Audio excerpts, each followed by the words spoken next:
Thanks for stopping by, GF Explorers. Today we're talking about chicken fingers. Chicken tenders, chicken fingers, there's many different ways to describe them, but kids love chicken fingers. And apparently so does everybody else. With the rise in popularity of chains such as Raising Cane's and Zaxby's and other regional chains that are focusing on chicken tenders and chicken sandwiches. But if you're gluten-free, you might be missing out on the chicken tender and chicken sandwich craze. So we're gonna make gluten and dairy-free buttermilk brined chicken tenders. And chicken tenders to me are best served with dipping sauces. So I have 3 different dipping sauces to try my tenders in. I've got a honey mustard dressing, a barbecue sauce, and a dairy-free ranch dressing. All 3 of these recipes, the link is in the description down below so you can see how to make them yourself. And I'm going right for the honey mustard dressing.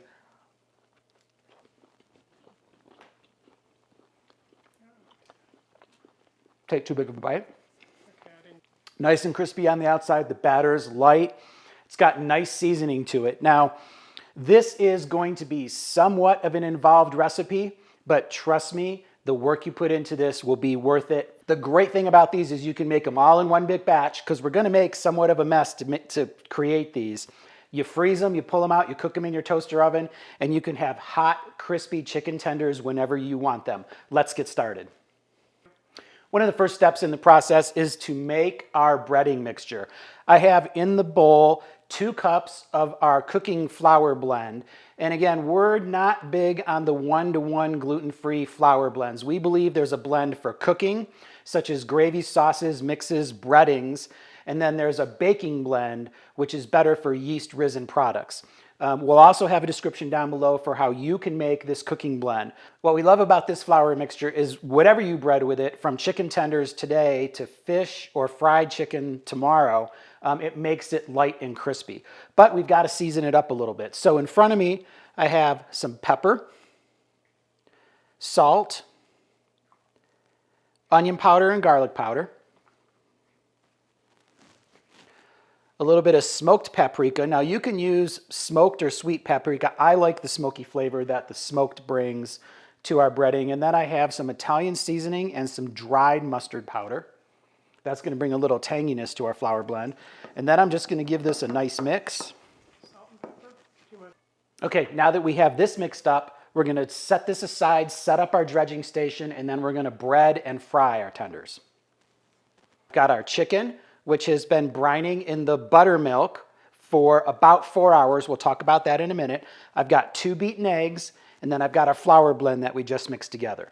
So now let's talk about the chicken brining in the faux buttermilk. So what I did was I took a cup of cashew milk and I put 2 teaspoons of white distilled vinegar into it, mixed it up and set it aside.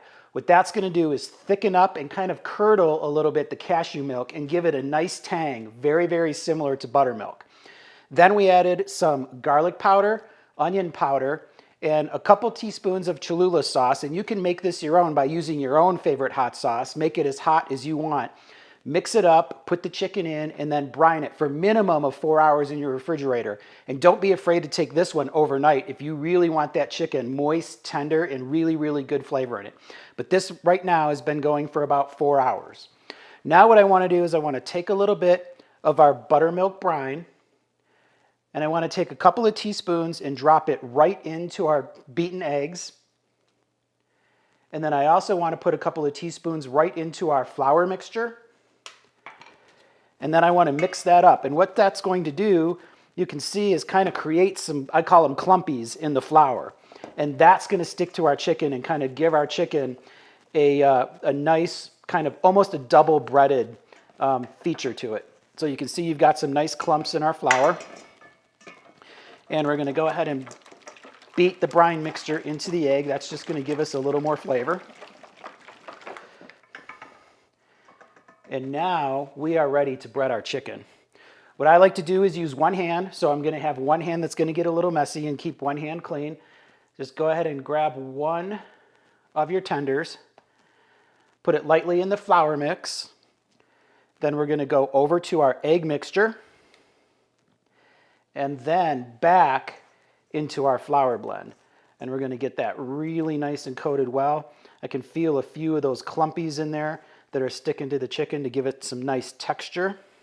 I'm going to shake off our excess flour and drop it right on our sheet pan. Now we're going to do this until we do all the tenders in the package, and then we're going to fry them in batches of 3 or 4. So I'm going to go ahead and get the rest of our tenders battered, and then I'll see you over at the fryer.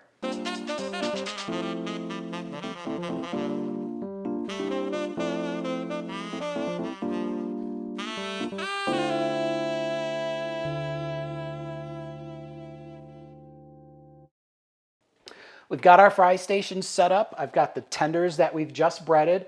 I've got our hot oil. I've used our Dutch oven, and I have about 2.5 inches of oil in it. You don't need a ton of oil to fry these, but you want to mostly cover them at least halfway. I've got my trusty infrared gun, and we are at about 355, which is right where we want to be. I have my heat-proof tongs to take the tenders out of the oil, and then I have my cooling rack. And if you notice here, we have a cooling rack that we use for cookies, breads, pastries, with a paper towel underneath it. You don't want to set your tenders directly on a paper towel, because as they start to cool, moisture will come out of them and make your breading mushy or soft, and you don't want that. So always put your hot tenders right on a cooling rack, not directly on a paper towel. And then we've got a little bit of salt. As soon as they come out of the oil, we'll hit them with just a touch of salt. So let's get started. And we're probably going to do about batches of 3 here. And what you want to do is drop your tenders into the oil nice and gently and drop them away from you. So if there is any splashing, it doesn't splash up on you. We'll go 1 there, 1 there. And these are 2 pretty big tenders. So I'm going to find one smaller one. And we'll go with this guy right over here, and we'll get him in the oil. And you can see with the amount of oil that I have in the pan, our tenders are just about completely submersed, but just the tops of them are showing through. And again, that's about 2 inches of oil I have. And I'm using a sunflower oil. You can use a canola oil or a peanut oil or any nice high temperature frying oil. Olive oil in this case is not going to work.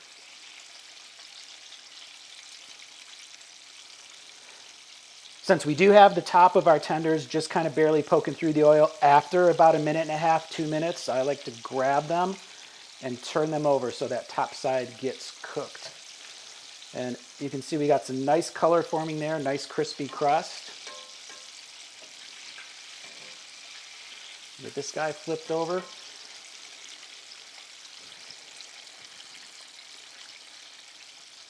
And we're going to let these go for about another 3 minutes or so. It'll be hard to tell because they're not completely submersed, but they will start to float in the oil when they're done.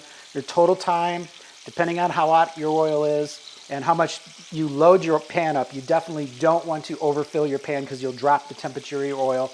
But total time is about 4 or 5 minutes, and then you can get the next batch in. All right, because these tenders were some of the largest in our batch, I let these go for closer to 6, 7 minutes. Maybe even pushing 8 minutes, but they're starting to float in the oil, so they're moving around a little bit as they fry. So I'm going to call this batch just about done. So we'll pull these out and get these on our cooling rack, and look at the color on those and the crispiness.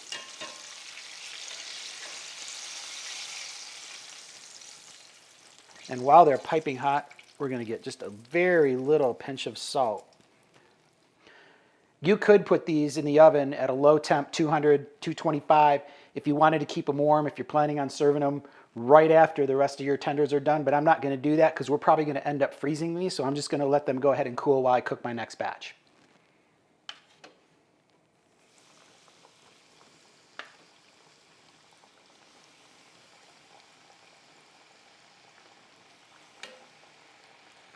The last of our tenders are just about done, so I'm going to cut my heat on the oil.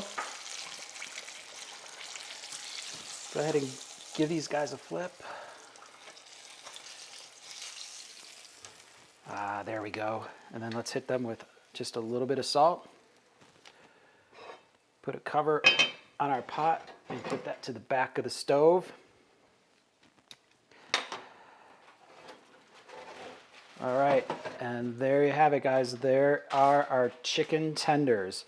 I'm gonna head back over to the counter and we're gonna show you some fun and interesting things that you can do with your tenders besides dip them in delicious sauce. We're gonna take these tenders and freeze them for later use. But now I wanted to show you kind of some fun and interesting things that you can do with tenders. I'm gonna call it tenders for the whole family. So for the kids, we of course got your tenders with French fries with your honey mustard dipping sauce. You can use your sauce of choice. For dad, you've got a big chicken sandwich. I took a tender, some mayonnaise, lettuce, tomato on our gluten-free bun, and we'll put that in the description down below as well. And then for mom, we've got a crispy chicken salad. We've got a chicken tender, some romaine and green leaf mixed together with some tomato and onion and our dairy-free ranch dressing. So there you have it, chicken tenders for the whole family and some to freeze for later. It is a bit of an involved process, but like I told you, the results are going to be worth it. There are some frozen chicken tenders out there that you can buy, but quite frankly, they're either A, really, really expensive, or B, just don't taste that good. Make them yourself. You can change and add up your own spice level, make them exactly how you want them, add your own salt level, make them yourself for a fraction of the price, and have it for the whole family.